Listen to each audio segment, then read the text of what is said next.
बड़ी खबर आ रही, उमेश पाल हत्याकांड से जुड़ी यह खबर है। गुड्डू मुस्लिम की गिरफ्तारी हो गई है। तो आरोपी गुड्डू मुस्लिम गिरफ्तार हुआ है। 5 लाख का इनाम था इस पर। तो गुड्डू मुस्लिम को नासिक से गिरफ्तार किया गया है। तो बड़ी खबर बता रहे हैं, भागने की कोशिश कर रहा था गुड्डू मुस्लिम, उस वक्त पुलिस ने गिरफ्तार कर लिया। एसटीएफ की टीम ने लगातार गुड्डू की लोकेशन ट्रेस कर रही थी और बाद में पता चला वो नासिक में है। इससे पहले भी 13 अप्रैल को गुड्डू को किया गया था ट्रेस। तो एसटीएफ की टीम की आंखों में धूल झोंक हो गया था, उस वक्त वो फरार हो गया था। लेकिन अब गुड्डू मुस्लिम को गिरफ्तार कर लिया एसटीएफ ने। पवन देव हमारे साथ जुड़ चुके हैं। पवन, 5 लाख का इनामी शूटर गुड्डू मुस्लिम गिरफ्तार हो गया है। बिल्कुल मनीष, सही बात है। ये जो है गुड्डू मुस्लिम की तलाश जो है की जा रही थी और ये पुलिस को चकमा दे रहा था। और जिसके बाद पुलिस ने जो ऐसे लोग थे वो अलग अलग राज्यों तक जो है पहुंचे थे इन लोगों की गिरफ्तारी के लिए। लेकिन ये गुड्डू मुस्लिम उन लोगों के हाथ नहीं लग रहा था। ऐसे में जब असद का एनकाउंटर हुआ और शूटर गुलाम का एनकाउंटर हुआ, उसके बाद ये कयास लगाए जा रहे थे कि बहुत जल्द जो अन्य जो शूटर हैं वो भी जो है एसटीएफ और पुलिस के हत्थे चढ़ेंगे। तो ऐसे में जो नासिक जो है गिरफ्तार किया गया है गुड्डू मुस्लिम को, तो वो उसी कड़ी से देखा जा रहा है। जिस तरह से जो अतीक अहमद का जो कार्यालय था, कार्यालय से जो भारी मात्रा में असलहे और जो पैसा जो बरामद हुआ था, वो वहाँ जो उनके जो नौकर थे उन लोगों की निशानदेही पर जो है ये जानकारी मिली। और फिर जो छोटे छोटे जो इनपुट थे वो एक बड़ा रूप ले करके इस तरह जो शूटर थे वो धीरे धीरे अब खास तौर से एसटीएफ के हत्थे चढ़ रहे हैं और एसटीएफ इन लोगों को धर दबोचने का काम भी कर रही है। गुड्डू मुस्लिम ये वही है जो बमबाज था, जिसने बमबाजी की थी। अच्छा पवन देव, सवाल ये भी है, 5 लाख का इनामी था, नासिक पहुंच गया था, एक बार धूल झोंक कर भाग भी निकला था, पुलिस ने एसटीएफ ने ट्रेस कर लिया था, बावजूद इसके वो आंखों में धूल झोंक कर एसटीएफ के भाग निकला था। लेकिन इस बार जब ट्रेस किया गया तो वो भाग नहीं पाया, गिरफ्तार कर लिया गया। भागने की फिराक में था, कुछ पता लग पाया है कि वो कहां पर भागने की फिराक में था पवन देव? बिल्कुल, ये जो जिस समय जब उमेश पाल हत्याकांड को अंजाम दिया जा रहा था तो ये जो जितने भी शूटर थे इन लोगों के दिमाग में डर तो बिल्कुल था ही नहीं। और इन लोगों ने प्लानिंग बनाई थी कि इसको मारने के बाद अलग अलग जगहों से कुछ ने जो है कछारी इलाकों को पकड़कर नाव के रास्ते जो गंगा जी हैं, मतलब कि नदियों के रास्ते, ये लोग जो है नाव के जरिए भी दूसरे स्थानों पे पहुंचने की। ऐसे में जो गुड्डू मुस्लिम था वो भी जो है एक जो है योजना बनाई गई थी कि इनको इस रास्ते से होते हुए यहाँ निकलते हुए कि बांग्लादेश या अन्य किसी दूसरी जगह पे जाने की फिराक में था। लेकिन नासिक में पकड़ा गया है और गुड्डू मुस्लिम इसके पहले जो गर्लफ्रेंड थी वो जो है उसने भी कुछ इनपुट अपने राज खोले थे, लेकिन उसमें इसकी गिरफ्तारी नहीं हो पाई थी क्योंकि ये चकमा देने में बहुत ही तेज था। और जिस तरह से जब ये बमबाजी कर रहा था तो उसकी बमबाजी की हरकतों से भी ये पता चल रहा था कि ये जो है बिना डरे जो अन्य जो लोग हैं, जो शूटर हैं, उनकी ये हौसला अफजाई भी करता था। तो ऐसे में इसको जो है उन लोगों का वरिष्ठ भी माना जाता है शूटरों का। और ये जो है अपने सोर्सेस का इस्तेमाल करके और एक रणनीति के तहत ये बांग्लादेश भी निकलने की फिराक में था। पुलिस सूत्रों के साथ से जो पहले जानकारी हम लोग को मिली थी।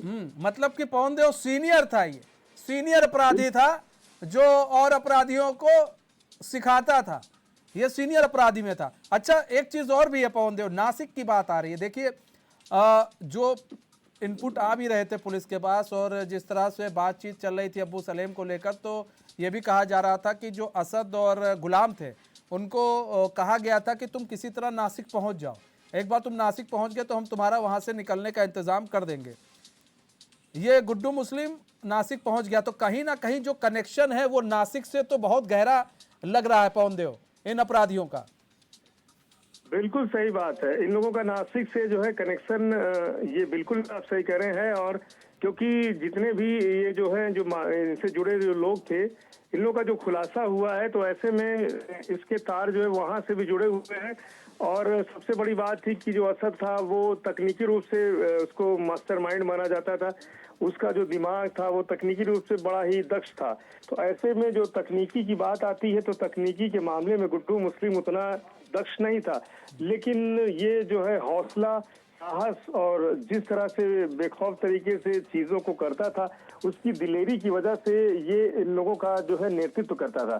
तो ऐसे में जो ये जो गुलाम है, तो गुलाम का ही नाम जो है अशरफ ले रहा था। जब कल जो हत्यारे थे, जिन लोगों ने उन लोगों को मौत के घाट उतारा अतीक और अशरफ को, जैसे उसने गुलाम का इसका नाम लिया गुड्डू मुस्लिम का, वैसे ही उसको भी गोली मारी गई। क्योंकि अतीक बोलते बोलते फिर गुड्डू मुस्लिम की बात आई, उसी के बाद शूटरों ने उसे गोलियों से छलनी कर दिया। तो कहीं ना कहीं ये इन लोगों के जो नेटवर्क का था, वो मास्टरमाइंड से जुड़ा ये भी एक शख्स था।